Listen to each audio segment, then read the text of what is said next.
So, hi. We're on another homestead tour. This is the first one of 2022 and the first one of my channel being Willow Brook Homestead. Yeah. So here with Farrah Rutherford, and she also does YouTube. And what's your channel called? We're Rangling Rutherfords. Okay. I started my YouTube channel about a year ago, just documenting our process with gardening and our journey towards being better homesteaders, I guess, learning how to homestead, and so yeah, that's who we are. So has it always been homesteading? No, homesteading's new to me. I even hesitate to call myself a homesteader. Yeah. I have a garden and chickens, and that's it. Well, if I can call myself a homesteader, look, you can see the garden behind us. That's okay. My garden is a triangle right now with cabbage and a green stalk. Yeah. So if I'm a homesteader, you're a homesteader as well, because you do have some chickens. You can hear. I don't know if you can hear. So it might be a little windy. I hear some guineas, which I grew up with guineas. They're the best things to chase around. Redneck watchdogs, what we call them. That's very true. They're loud. But yeah, we got started with chickens about 2019 is when we got our first chickens. Like so everyone. 3 years ago, and like the gateway drug in the homesteading. Really liked those, and then the next year we learned how to butcher them once we realized we had too many roosters. That something needed to be done, and I didn't want to waste it. I'm like, well, let's eat them. And I taught myself how to butcher by watching YouTube videos, and then we moved into broilers, and then COVID hit. And I decided that I was going to grow my first big garden. I'd always done like little gardening things, pots on my back deck, things like that. But this 2020 was the first time I tried to do a big garden. And I had some successes, but it really just got overtaken by weeds because I didn't have knowledge in place. I'm watching lots of videos, reading lots of books, watching Charles Dowding and Josh Satin, people like that. And so then we built this garden. Last winter, actually about this time, I have videos where we were laying down cardboard and trucking in compost. It's a beautiful garden. And thank you. I'm a little jealous. Thank you. So this past year I did start a couple. I started a couple cabbages, and I started my collards and from seed, which was a cool experience, and it kind of introduced me into it. Now this will be my first year where I have like pots and multiple, you know, enough to last us, or at least feed my family more than one time. Right. And that was why I started this big garden, because I wanted to feed my family, and I didn't feel easy with seeing those shelves empty in the store. And I think a lot of people had the same experience. Absolutely, yeah. And so that's why I really dug into this head first. And the more I did it, the more I really came to enjoy it. And it's almost like my little getaway now. So this is a little bit different dynamic than a lot of other people. So this isn't actually your property.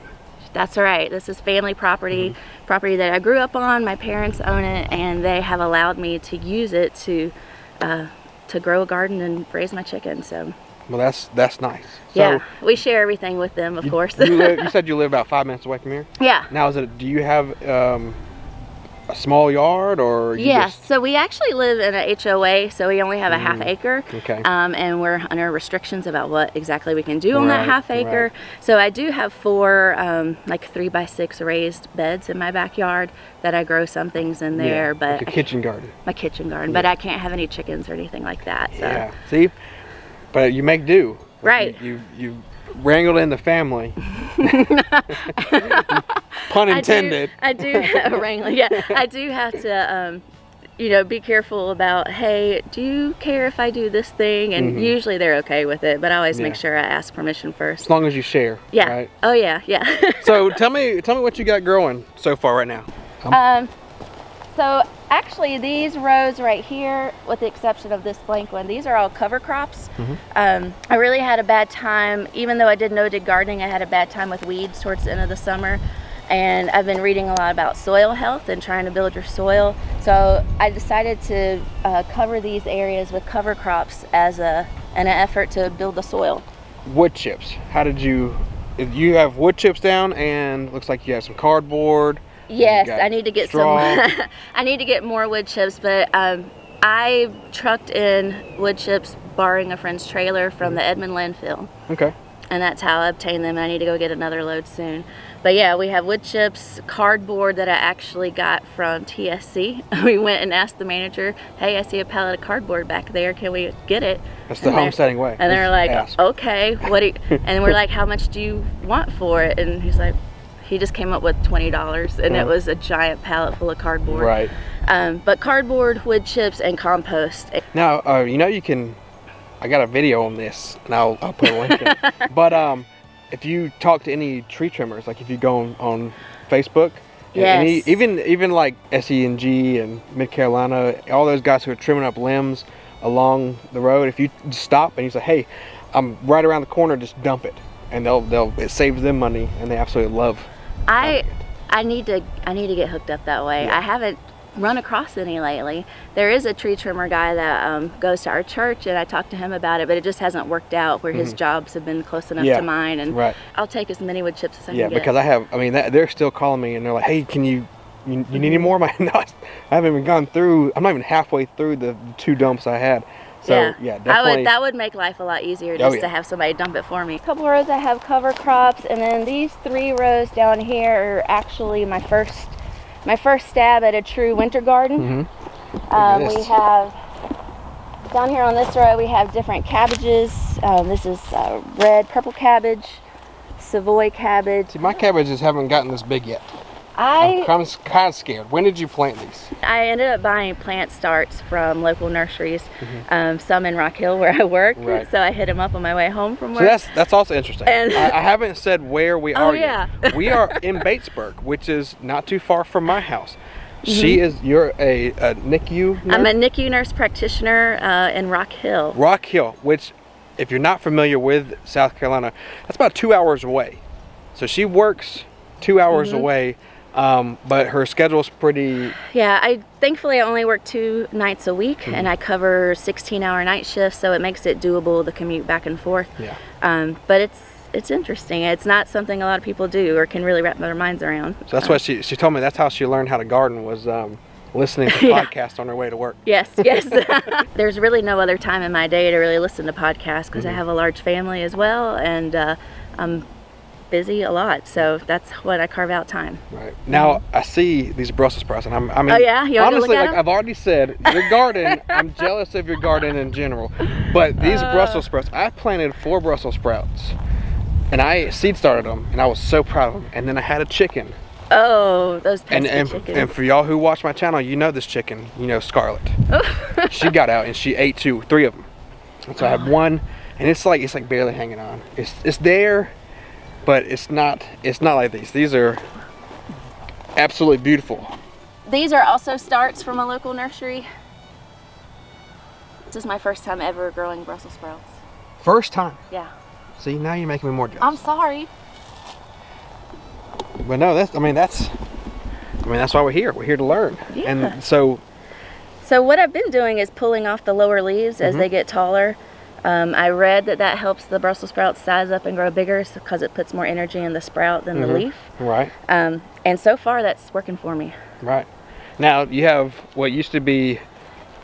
You've already harvested some of your this is broccoli. Broccoli that we've harvested the main parts already, but we still have a few little side shoots producing. So I've left it to see if we can get anything else off of it. So apparently.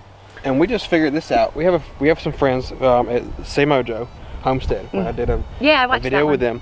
Apparently, you can eat the broccoli leaves like you do collard greens.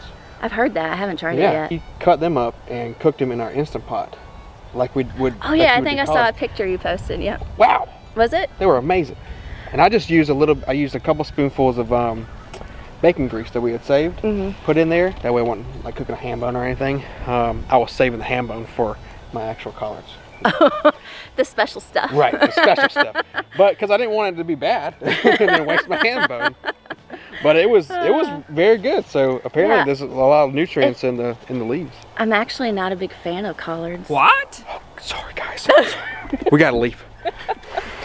I have collards growing. You were raised in Batesburg. I know. Now she actually knows my wife from when she was a very young we were little girls in school together. And she was raised here in Batesburg. If you're from Batesburg, I'm sorry, you failed her. She doesn't like collards. You failed her. Maybe I just need to cook them a different way. I don't know. We'll talk about it. Well, maybe you should show me. I will. Yeah. I will. Ham bone. Okay. What do we have growing on this truck? Here is just an assortment of different things. Some are doing better than others. Along this back trellis are sugar snap peas, and I need to do a better job of actually securing them to the trellis, but they're growing. And we also have just a mixture of carrots, rutabagas. On down the line are more carrots, turnips, rutabagas, and some kale and garlic down the end. This area is compost piles that I'm working on. Yeah, you said you just started one new one or two new ones? So this is a compost pile that's finished and I haven't spread out yet. Okay. And this compost pile right here is a new one that I just started yesterday. Now, where did you learn to do composting? So YouTube again.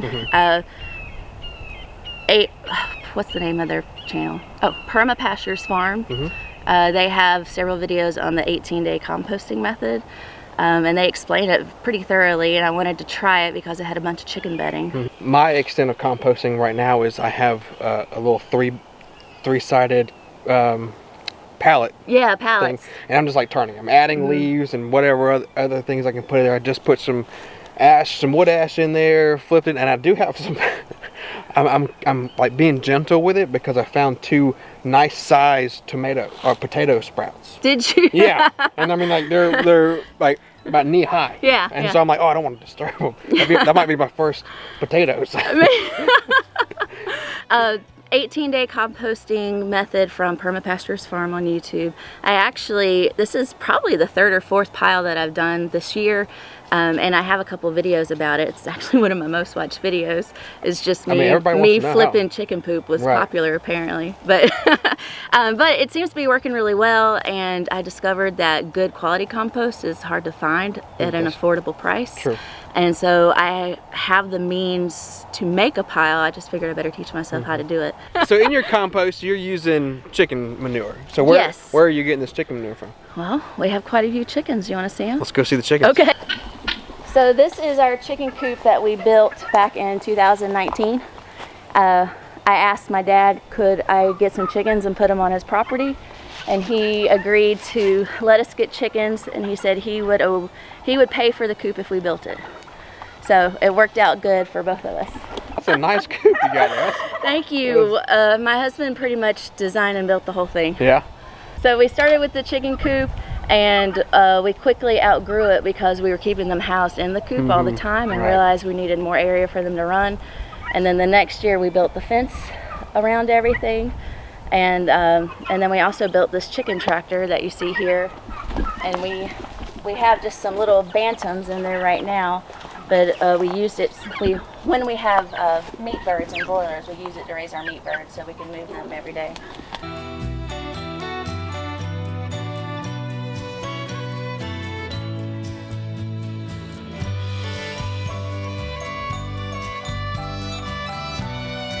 So we were sitting here talking about their awesome chicken house, and all of a sudden I see my most favorite chicken that I want and that I have not gotten yet. It's the I am Chimani.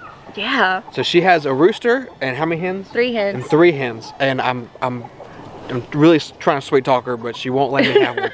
She's saying she has a friend who possibly could have some. I'll have to talk with her. She posted pictures online of her I am Samanis, and I messaged her, and she said she had hatching eggs, and I had just gotten my first incubator. And so we worked out a deal last summer where she gave me hatching eggs, and I gave her a big box of vegetables that I grew out of the garden, tomatoes. Yeah. So I bartered for. Wow. What a barter. If you don't know these, if you look them up, now there are some like. I made the mistake too that when I looked them up the first time, they're expensive. I thought they laid black eggs. That's wrong. That's a duck. They lay white eggs, which kind of goes against looking at the earlobes to see what color eggs they lay. But they're called the Lamborghini chickens, and they're expensive for whatever reason. I haven't even. They have black meat and black bones. Yeah. So I think that's part of the allure. But I was gonna get a rooster and name him Loki. Loki. So I like Marvel. Yeah. And stuff. But let's see if we can get close to. Yeah, we named ours Edgar after Edgar Allan Poe. There's an I am Samani hen back there. Yeah. That pure black one. Right there. If we can get our hands on one, we're gonna do it. I think William's over there now trying to. Oh, he's got a stringer on his Oh, head. so it. It's a rescue mission. Now it's rescue mission. I gotta put the camera down and help.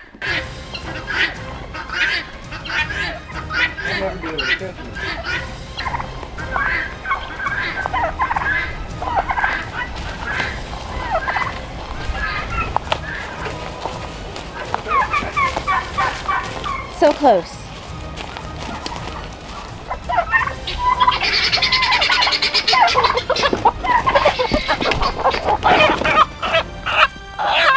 We got him. Thanks, turkeys. Look. Oh.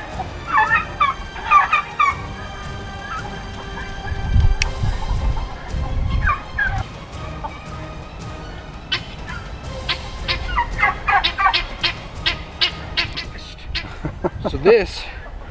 That is Edgar. So this is a.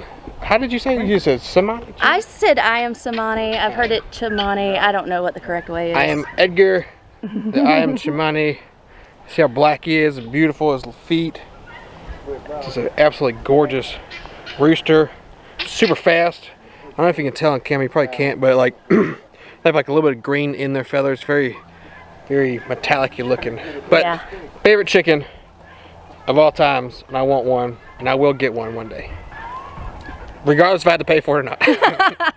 we saved his foot. He did have a string attached to him. Yeah. At first we wanted to catch him to hold him, but then we found out he had a string on his foot, and we saved it. So we will now release. That was a fun experience. That was fun. Thank you for your help. It's not often you get to tour our homestead and just go chasing chickens. So. Remind me of your pig chasing you posted not too long Oh ago. goodness. So, well, I hope you enjoyed this episode, and thank you for letting us come out here and wrangle your chickens. You know, hey, the name fits. Wrangling, yeah. I named it that because of my children, since I have 5 children and a busy lifestyle. I feel like I'm constantly wrangling things in, but this was quite fitting today. Well, we appreciate you. Hope you enjoyed watching us run around, and we'll catch you in the next one.